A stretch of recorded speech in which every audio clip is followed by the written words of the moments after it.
Howdy! It's me again on another bright Wednesday morning with this week's video visitation. You'll notice that we decided to crank up the old Visitation fireplace today because I was getting cold and creaky and cranky. So we got the fire going, and half of me's getting warmed up anyway, and I really appreciate it. So today, I'm joined with one of our staff members, Teresa Albright. Hi, Father. Howdy, howdy. Who's going to talk about something, I don't know, maybe a couple of things. Well, my main conversation I want to have with you is the Tolton play that we have coming next week. Oh, yeah, right. Well, what would you like to say about that? Well, I'd like to talk about Father Tolton a little bit. And knock yourself out. Okay. Do you know his story a little bit?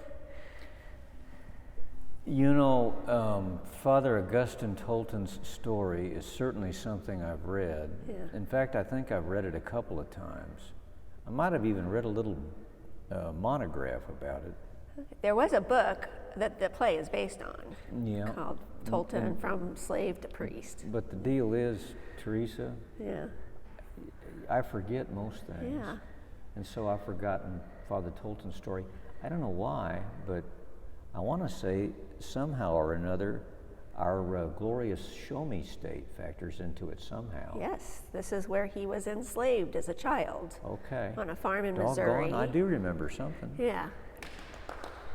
So his mother, Martha, I think grew up in Kentucky or Tennessee. She was, of course, enslaved as well. And her family, when she was a child, was separated. You know, they sold all the children, and they all went to different places. And she ended up in Missouri. She ended up marrying. She was a cradle Catholic, Martha, cradle Catholic, and was enslaved on a farm in Missouri, where she eventually, married and had 3 children of her own. So Father Tolton was raised Catholic. I think that's something from this story that's good for us to remember, is that we've had Black Catholics in this country longer than, well, before this country was a country, there were Black Catholics who were enslaved. So Tolton was raised Catholic while enslaved as a child, and then his father went off to fight with the Union during the Civil War, and his mother fled with the 3 children up to Illinois when he was 9 years old, so that they could be free. And from there, he got involved in his parish, met some priests, met some wonderful people who encouraged his vocation to the priesthood, and he went to try to get into seminary, and no United States seminary would accept him. So he ended up having to go to Rome, where he was eventually ordained. And they sent him back to the United States to minister to the very people who rejected him. And he lived a very joyful life as a priest, and was a model of how to persevere. He would have had to have been sponsored by a bishop or a religious community, whether he was here or in Rome. Yeah. I wonder who sponsored him. I can't remember the name. I think that will come out in the play. But yes, I think that that's something to remember. I think that's something neat about his story, is that all the roadblocks he got from some members of the church, at the same time, there were others who were opening doors for him. And that's an important part of his story, I think. Yeah. Yeah. Now, you don't remember who that was. We'll learn that in the play. Yeah, neat. Yeah. And let me see, it's next Thursday, right? Next Thursday is our evening show at 7 o'clock at the school in the auditorium/gym. Mm-hmm. And then we have a school performance the next day at 1 o'clock in the afternoon. So the junior high, I think 5th through 8th graders are going to attend the school performance the next day, but that is also open to the parishioners. Have we gotten any interest from our neighboring schools? I don't know the answer to that. I know that there is going to be some question about busing, but Mary reached out to our pod schools. I don't know where it landed.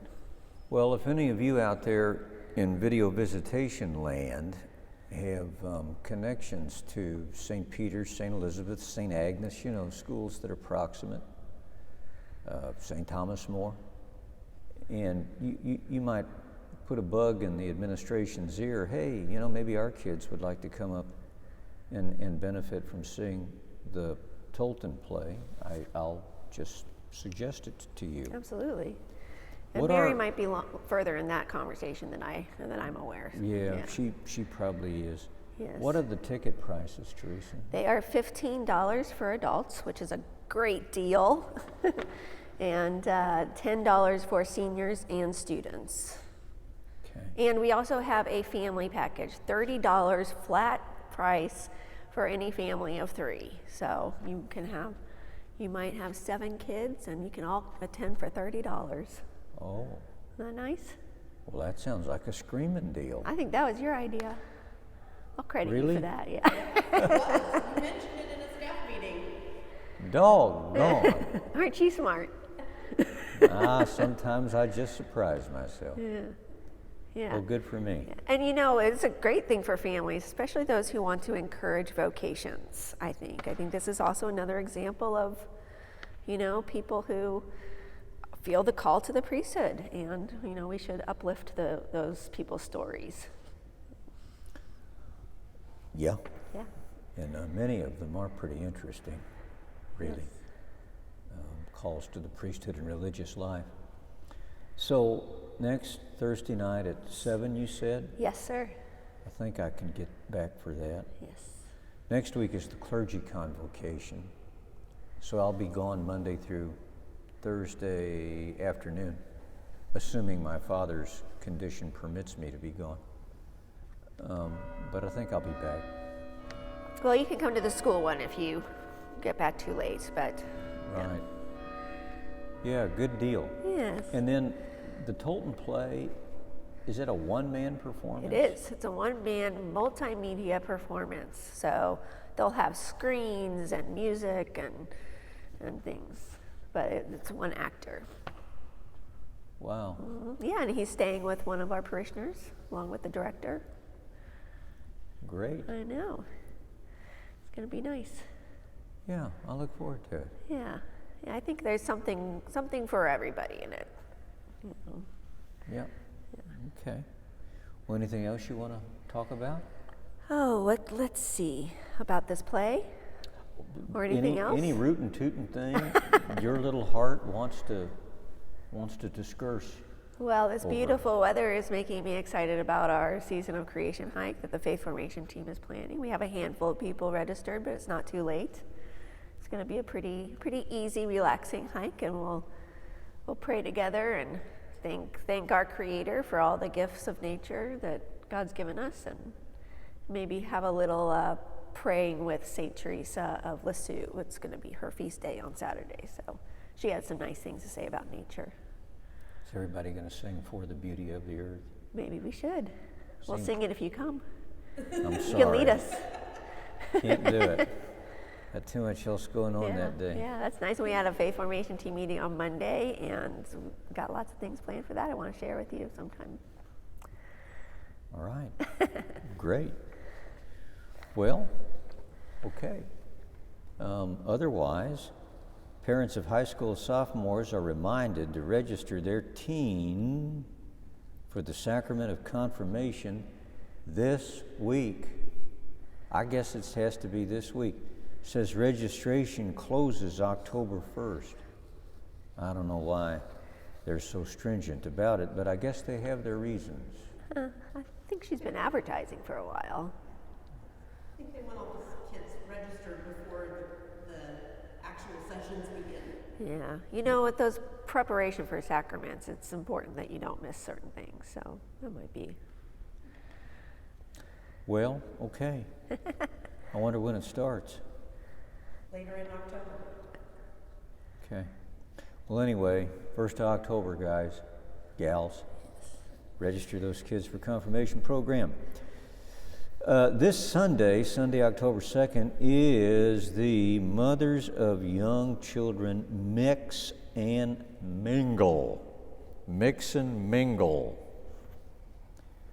Ring-a-ding-ding. from 4 to 5:30 downstairs in Monsignor Arthur Matthew Ty Hall and cold storage room. Wear your heavy winter coat. Yes, that's true. Anyway, I'm putting a lot of store by this new Mothers of Young Children group. You know, if you're a young woman who's going to have a child, if you've got a child in utero, hope that's the right word. You didn't mess that up. You're good. Thank you. All the way up to, I guess, kindergarten and whatnot. Please think about coming because it'll be a wonderful networking opportunity. And I want this group to grow into a serious part of our school's vitality. I think it can, I think it should, and I'm really delighted about that. Yeah. Also, on Monday, October 3rd, is the Respect Life Committee's Life is Beautiful event. It's downstairs in Monsignor Arthur Matthew Ty Hall and Cold Storage Room at 7 p.m. 7 p.m. Monday night.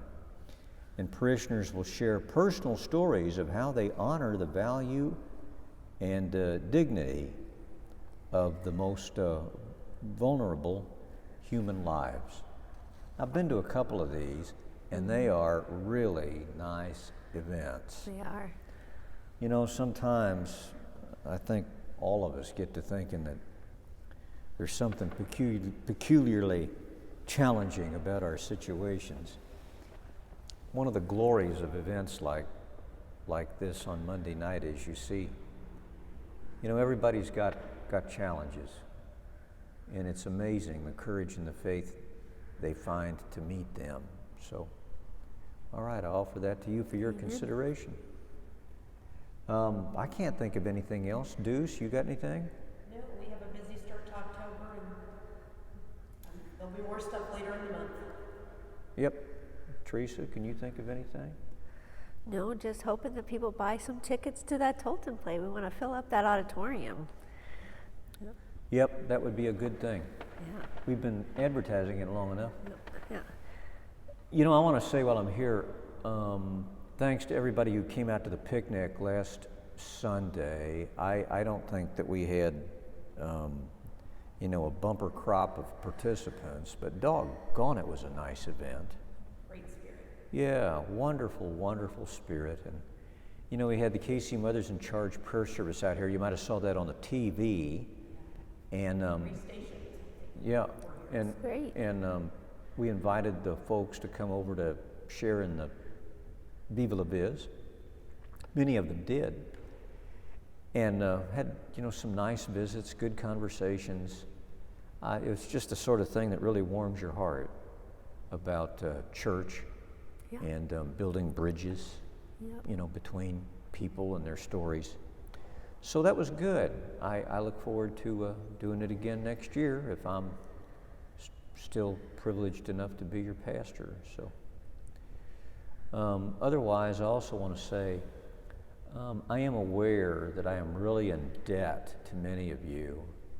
You've been in the hospital, you've been sick, you're waiting on Holy Communion, you're waiting for a return email or phone call from me and you haven't gotten it, and I keenly feel that, and I'm sorry. I'll get to you as soon as I can. September has been a really rough month for my father and I, trying to take care of him. It takes a lot of time. But I'll get back on top of things, I think. Just please bear with me. Well, please remember you have our support. We're here to help you how you need. Well, The staff, the parishioners, you're not alone. You're not doing it alone. well, I appreciate that. I believe in your goodwill. I believe in your goodwill. Candidly, I feel very alone I know. in many ways.